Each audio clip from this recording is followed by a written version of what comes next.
Nah, tadi saya katakan begitu bangun tidur, pikirkan Tuhan dulu. Di saat seperti apa Tuhan itu berkenan? Kalau saudara baca ini, carilah Tuhan selama ia berkenan ditemui, berseluruhlah kepadanya selama ia dekat. Berarti ada saat yang dia tidak berkenan, dan ada saat dia itu jauh. Di saat seperti apa dia berkenan? Begitu saudara melek, langsung tadi saya katakan, saya perlu firman. Di situ dia berkenan. Kenapa? Karena saudara prioritaskan Tuhan. Begitu melek, udah ingat Tuhan. Tuhan senang. Carilah Tuhan selama ia berkenan ditemui, yaitu begitu melek langsung ingat Tuhan, berseluruhlah kepadanya selama ia dekat. Justru ketika saudara mau doanya itu Tuhan dengar, lah di saat begitu bangun tidur. Kalau saya begitu bangun tidur, saya anggap saya ada di pelukan Tuhan. Di saat seperti itulah ia berkenan dan berseluruh kepadanya selama ia dekat. Tapi kalau kita nggak berseluruh di saat dalam pelukan ya, begitu melek, udah berontak, aduh tunggu dulu kerjain ini, kerjain itu. Tuhan, ini saya Tuhan. Mana anakku? Dia udah kerjain itu, jam 11 baru ingat Tuhan. Berseluruhlah kepadanya selama ia dekat. Ketika engkau begitu melek, ingatnya Tuhan. Tangkap sesuatu? Ya. Nah, saudara, kenapa kita tidak bisa bersyukur ya? Begitu bangun, udah teringat dengan orang lain, punya ini, punya itu. Kenapa? Kita sering membandingkan dengan orang lain. Pernah seperti itu? Makanya saudara susah bersyukur, ya. Itu suka berandai-andai. Saya nggak tahu begitu saudara bangun tidur, langsung berandai. Aduh, seandainya, wah, menghayal. Karena dulu saya tuh begitu. Bangun tidur, ya menghayal aja, apa. Itu namanya berandai-andai. Nah, orang yang tidak bisa bersyukur, suka berandai-andai, menghayal. Begitu menghayalnya kejauhan lagi. Sudah nggak dapat, jadi sedih kan? Betul nggak? Mana bisa mengucap syukur? Bersyukur tuh yang dekat-dekat dulu aja. Begitu bangun tidur, samping saudara siapa? Pasangan hidup. Ya bersyukur untuk pasangan hidup, padahal baru konflik, baru ribut, baru ya mungkin saudara punya istri atau suami yang mungkin udah nyakitin saudara. Bersyukur aja. Begitu melek, ya melek. Lihat pasangan hidup, padahal baru konflik nih, baru ya kesel gitu ya. Ucapin aja syukur. Terima kasih Tuhan buat pasangan hidup yang baik, padahal baru nonjok saudara 10 kali. Coba deh, nanti ada kuasa. Iya benar Pak. Iya benar ya. Mau bangun yang lainnya udah nggak ada. Iya, Pak Kiki udah meninggal ya. Iya. Itu mungkin Pak Siagian juga begitu bangun tidur harusnya walaupun nyebelin gitu ya pasangan hidup, ucapin syukur aja. Terima kasih Tuhan sudah kau alirkan kasih Kristus di dalam hati saya dan istri saya atau suami saya dan saya. Dengan kasih-Mu kita boleh saling mengasihi, padahal baru berantem. Baru jotos-jotosan.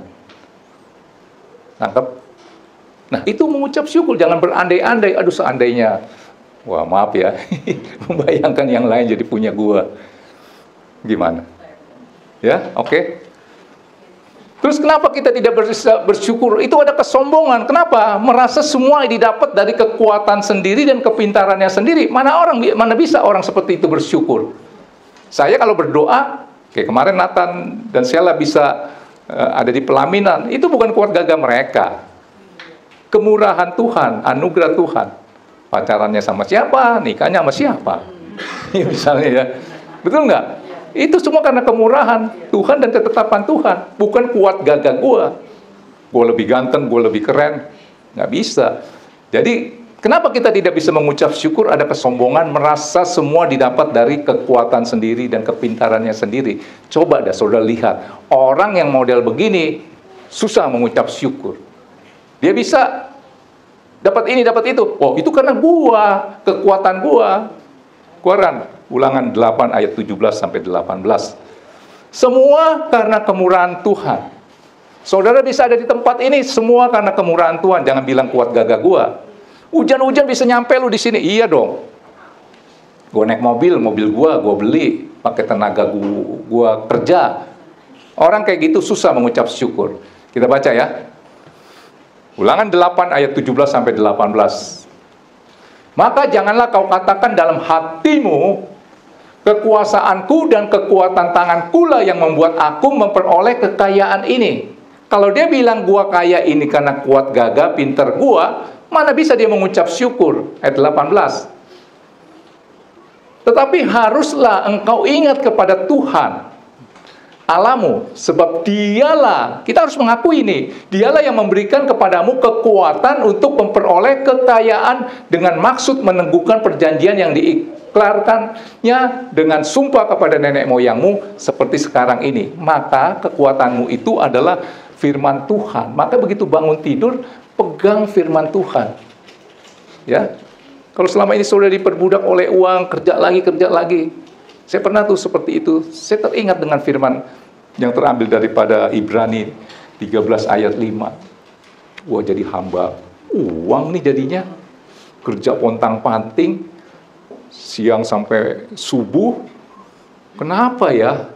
Oh, ada ketakutan. Waduh, gue jadi hamba siapa nih? Coba dikeluarkan Ibrani 13 ayat 5. Ketakutanmu itu yang mendatangimu sehingga engkau melakukan ini dan itu. Takut kekurangan. Janganlah kamu menjadi hamba uang, cukupkanlah dirimu dengan apa yang ada padamu. Saya pegang ayat ini, lanjutannya.